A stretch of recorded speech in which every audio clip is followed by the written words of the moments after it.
Hey,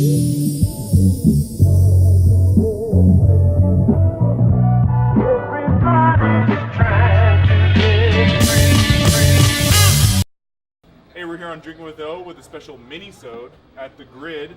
We're here with two of the four members of Elyzian. We got Tiago Fernandez and Maverick Duarte. How you guys doing? Awesome. Great. Yeah, you guys are playing a show here tonight, right? Yes. So have you guys played at this venue before or no? Have not, no. No? But we love it so far. We've been here for a couple hours, hanging out with you guys. Oh, is it your first time here? Never even heard of it. It was my first time here today Never too. heard It's it's big. Yeah, it's big, right? Awesome. Yeah. On their Instagram, they actually have videos of them destroying the whole place and rebuilding it on their Instagram. Well, I thought you meant like during a show. I was like, oh, No. They fucking just destroyed it. They just destroyed the whole place. Oh, okay, that's gonna be great. And let's, for people who haven't heard any of your guys' music, what do you guys describe your kind of style? Because you guys are heavy music, but there's a lot of genres. Yeah, and that's a hard thing to sort of describe to people, but we know they want an answer. So what we've been saying for a while, because I've noticed to the general public, they get this like sparkle in their eye when we say we're groove metal. Because Okay. for those who are not into metal, or don't even like metal, they have this preconceived like notion of metal. When you see groove metal, they're like, oh, that sounds cool. What is that? And they get intrigued, and I've noticed that by testing it out.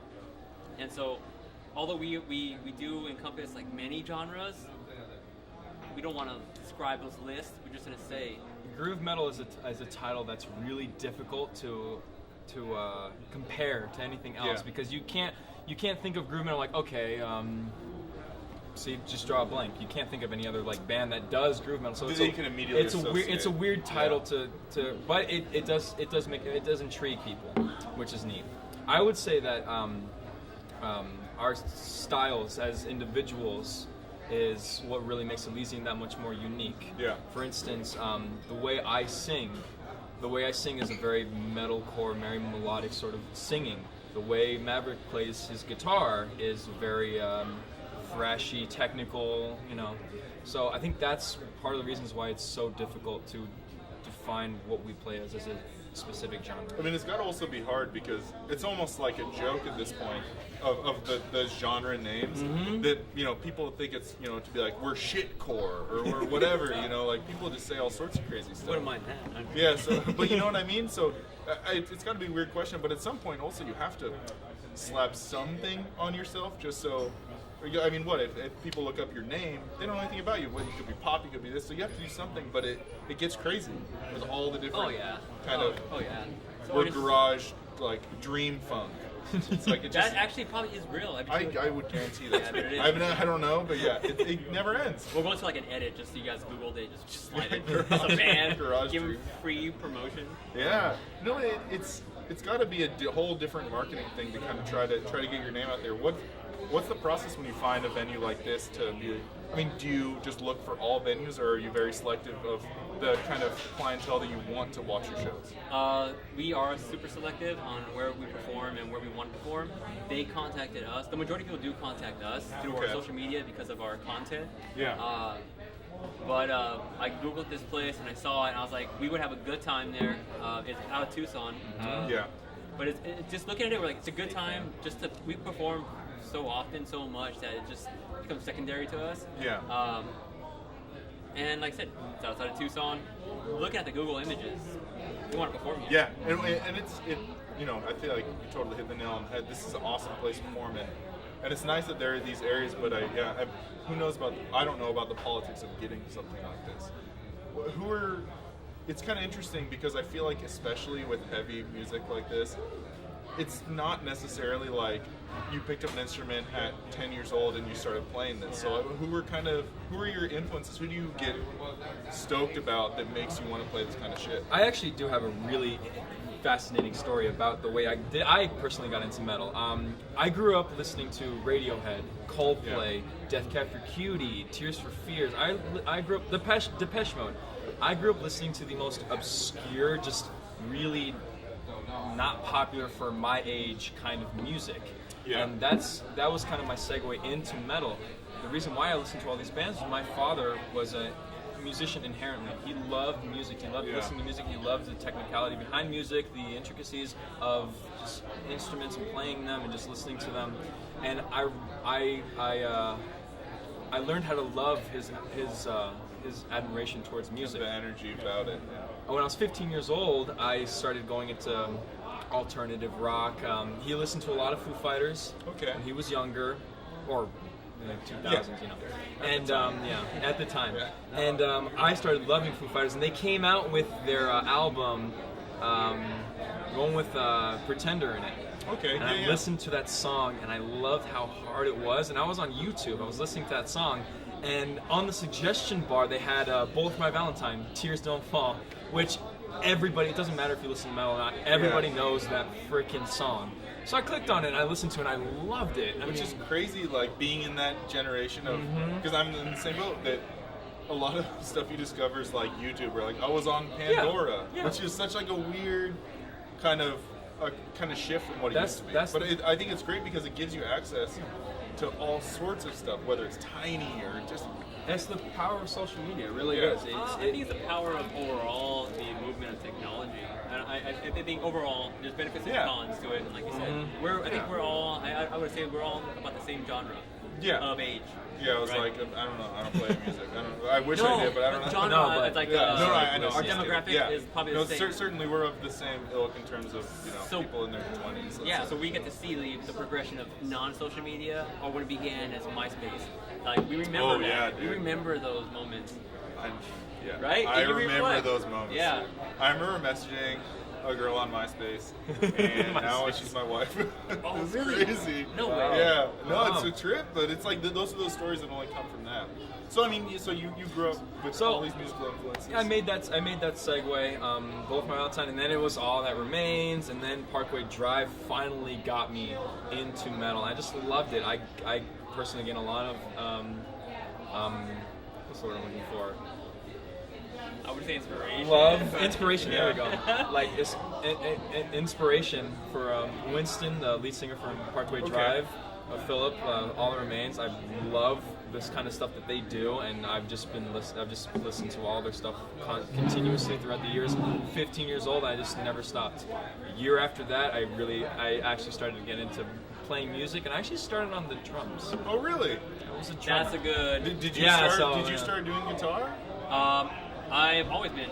Okay, because I mean, sometimes I feel like that's how it would be. I mean, shit. Yeah, no, like you think when you started started piano as a kid, it's like, man, but maybe I would have gone to something else. But those skills are somewhat transferable. I mean, so it's cool. ideally, I've always wanted to be a drummer my whole life. Oh, really? Always, my whole life. No, my whole life I've always wanted. I still do. But what happened? What's happening? Poverty. You know, I was a drum kit a lot more. I don't know. Yeah. So really? having a drum kit, like for those who are like in like Section 8 housing units and like in the government, you can't assistance. You can't afford a drum set no matter what. So I was in this program. Yeah. So if you're in an apartment, you can't play a drum set. Yeah. You're too close and it's too loud. That's true. A guitar you can turn down. We have a traditional Japanese drumming guy. He's my neighbor, and he does the classes.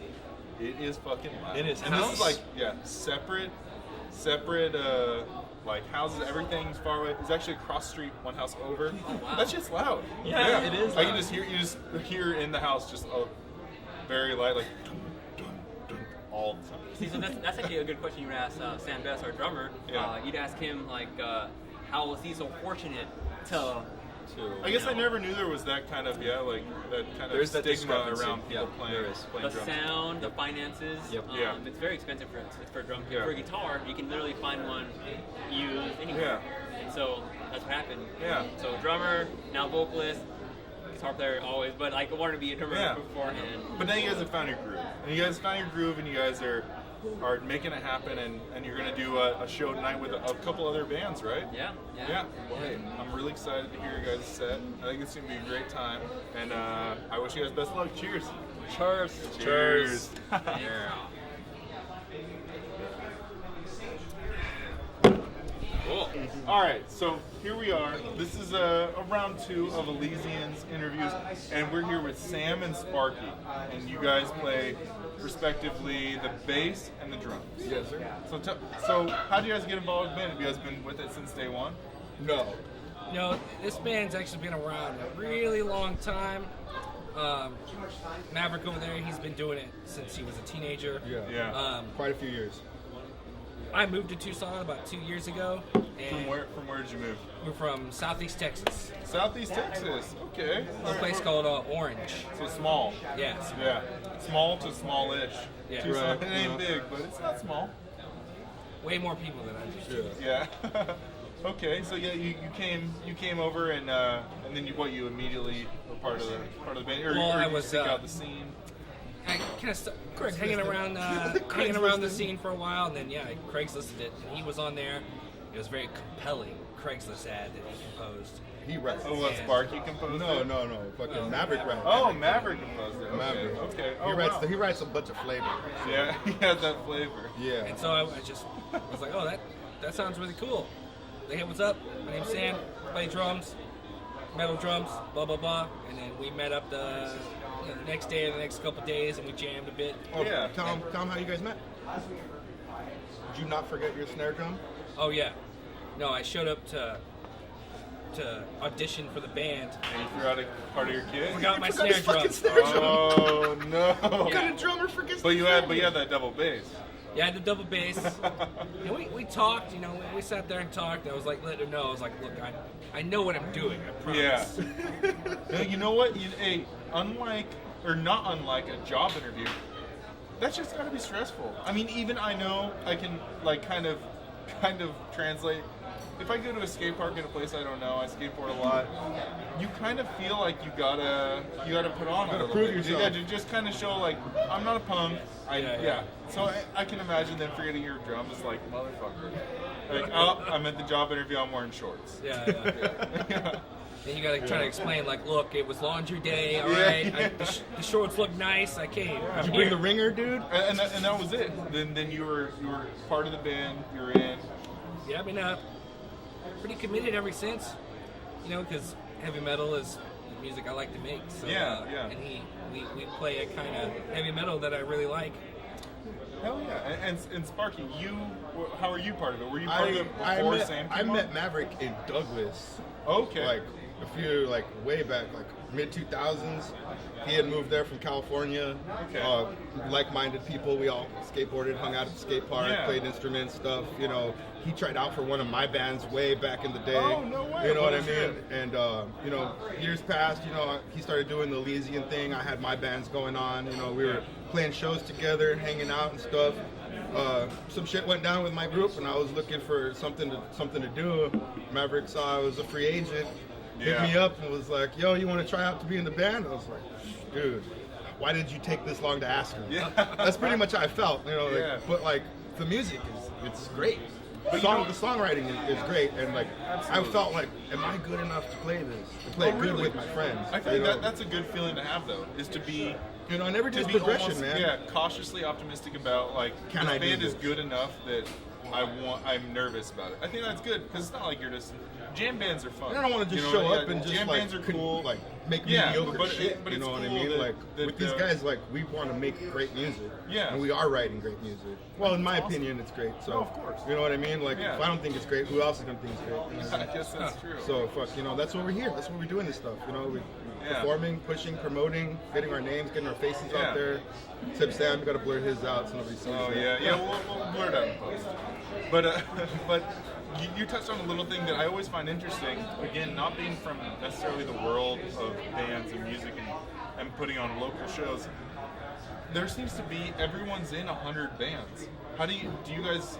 We're actually in multiple bands. Yeah, and how do you juggle that? Because it's everyone that I know that plays music is in 2 or 3 bands. I'm not trying to be in everybody's band. No, I want to no, be no, in stuff no. that I want to do. Of You know course, what I mean? but- I'm not going but to just do it to hey, I'll help you out Yeah. for a little bit. Because obviously Elyzian is your focus, but it's interesting to me how people can juggle that because that's shit, Yeah, man. That's it's like true. working 3 jobs. I know people who are in 4 or 5 bands. I'm like, how? Yeah. How? It kind of comes down to what do you want out of it, and Yeah. what I want out of Elysian is to play heavy metal, go up there, thrash about, throw my hair around, make sure everyone's having a good time. Oh, yeah. And the other band Yeah. that I'm in, it's a little bit more chilled out. We can go and sit and play at the corner of a coffee house and stuff like that. Yeah. And I aspire to be a professional musician ultimately, so Yeah, it's of kind of course like it's the goal. every kind of little niche I can get into and experiment with, I'm all about. But if someone asked me to join a band, I'm like, okay, what what are you guys doing that I'm not doing right What's it now? about? Yeah. You know, what's your focus? What's your goal? What's their topic? It's interesting that you bring up even just the slight aspect of throwing your hair around. How, in this day and age of jam bands and garage bands, which some are great, I love a lot of garage rock, how do you kind of separate yourself from people just throwing their hair around and just slamming on loud You volume? write fucking good music. Yeah. Yeah. So That's, I mean, that's basically it. Your performance can be awesome as fuck, but Yeah. if your music is shit, people are gonna remember. Oh, those are the guys that jump around all cool. Yeah. They don't remember your riffs. They don't Yeah. remember your words. They don't remember your beats, your rhythms. You know, when you write good music, you can throw your hair around, act how you want, but people are like, yeah, did you feel that? Did you see that? How many times have you been to a show where you feel those fucking goosebumps, man, when you know somebody's singing or you hear this solo or this riff or something, you're just like, and you feel the hair in the back of your neck stand up. You know, like, Yeah. I want to do that to everybody who watches us play. yeah. Do you find it hard to indoctrinate new listeners into metal, kind of a genre that You just that put out- almost from the outside, I know the tendency is people to think that it's, oh, that's too crazy. But I think when you listen to it, You have and to go give something a shows- chance before you when- know when it's too when crazy you go to for a you. show and it's not maybe as crazy as it sounds. You'll Is never it know hard to if it do was that? crazy if Yeah. you never at least attempted it. Yeah. Sometimes it's a little difficult whenever, like, you know, the people who I know around town who aren't musicians and stuff like that, and you're like, hey, I've got a show coming up. It would really mean a lot to me if you came to it. They're like, oh, it's heavy metal. I'm not really like into heavy metal, and you kind of like have to let them know, like, no, it's still music. Absolutely. We're playing music. Absolutely. You know that you're gonna want to dance. You're gonna want to like sing along with the singer. And the way we perform, I think, is very compelling. We compel the audience to like be with us while we play. We don't And have just I've one seen sound footage of you either. guys You know, it's not performing, a yeah. monotone fucking. No, yeah. I've seen the footage of whole you guys time. performing. I would agree. Do you guys feel like, in your kind of aspect, how do you see the corniest trends in what is metal? Because you guys, I mean, it's a big genre, but everyone bites everyone's shit, and there's some weird stuff going on out there. You know, Stupid like, hair, dude. like Stupid fucking hair, is dude. it like emo, creepy into metal? Is it? I'm not gonna I lie, mean, man. like, I was emo as shit back in do the you day, guys dude. like Eyeliner, the, spiky do you guys hair, all like that the shit. pit? Like, what do you guys? What's corny? What's not? I think, you know, every, I don't know, you might say every 5 years or so has its trends Yeah. and stuff. And right now, you know, a lot of people are going for this like technical kind of like, you know, gent metal that's going on. And, you know, you play what you like. You play what you hear and that you want to play. Totally. You know, and as fun as that is to listen to, and it's fun to go watch the shows and stuff like that, you know, how are you inviting someone in who doesn't know about metal to your show to be like, oh, this is really technical and I can't quite understand it. You know, like what we try to do is bring, you know, boldness, you know, easily recognizable riffs and lyrics and drum beats and stuff like Yeah. that. You know, the gent stuff is great, like I said, but at like some point to like You guys are trying to bring something else. Yeah. something else to the table, bring a lot of different Trying to mix aspects. the aggression with groove Yeah. and make it work. And therefore, yeah, and groove metal is a good name. So, all right, last, there's a pineapple video. Tell me a little about That showed this up on infamous our. pineapple. That showed up video. on the Elyzian Instagram So story feed. what was the? Break it down for anyone who hasn't seen it. Well, what's it was going on? after a performance that we had. I went to my sister's house and her boyfriend. Me and him, we're really close, and we were just hanging out, having some drinks, talking, and the subject of the band Nirvana came up. Okay. And I grew up listening to Nirvana. You Yeah. know, I liked them a lot. Yeah. Hence, I say liked. I got over it. I'm not a real big fan of Kurt Cobain, and yeah, I know I'll get shit for that. But you know what? He killed himself, so whatever. So like, I'm a big fan of Dave Grohl, and I like the Foo Fighters. Dave Yeah. Grohl's a legacy. So That's- you know what I yeah. mean, and I like all the people that Foo Fighters play with, all that shit. Yeah. Nirvana, they had their time to me, in my perspective. So I don't like them. You don't have to So be a fan of that grunge. I tell my sister's boyfriend, I'm like, hey, fuck Nirvana. And You're like, but you're like, and then I'm not being controversial. I'm just not a big fan of fuck Nirvana. yeah, exactly. So, And he's like, that's take harsh. it back, bro. Take it back. And I was like, no, I'm not gonna take it back. He's like, fucking take it back. And he starts shaking me. And I'm like, we're joking around. Yeah. And I start shaking him, and like, he's all pinching me, I'm pinching him. And he grabs this fucking pineapple that was on his countertop and starts hitting me with it. And he's hitting me, and I'm like, oh, you fucker. So like, I'm pulling his clothes off while he's beating me with this pineapple. And I get this dude butt naked. I'm laying on the floor, all beat to shit with a pineapple, and I'm holding his nutsack right between my fingers, pinching these motherfuckers. And he's like, take it back. And I was like, you take it back. And like, yeah, it was crazy. And I got a pineapple beat into my head. So you're pinching a dude's nuts. He's like my brother-in-law. Yeah, so no, well, I mean, hey. he's technically family. Hey, pinching you guys' nutsack is never under scrutiny. I'm agreeing with that. That's Yeah, okay. you know what I mean? But, But like, but he was the beating me situation with a is pineapple that to say, you're- take it back, that Nirvana's a shitty band. And I was who- like, I will never take it Who back. submitted? Was it the nutsack pinching or the pineapple beating? Who Um, won? I can't really remember the video ended. I was like, it sounds like maybe. I don't really remember the night. Maybe you submitted. I might have, but you're he getting kept telling beat me, with a pineapple. he's beating me with his pineapple. He's like, take it back. And I was like, I look at the camera, I'm like, Sunday. Yeah. They'll take it back on Sunday.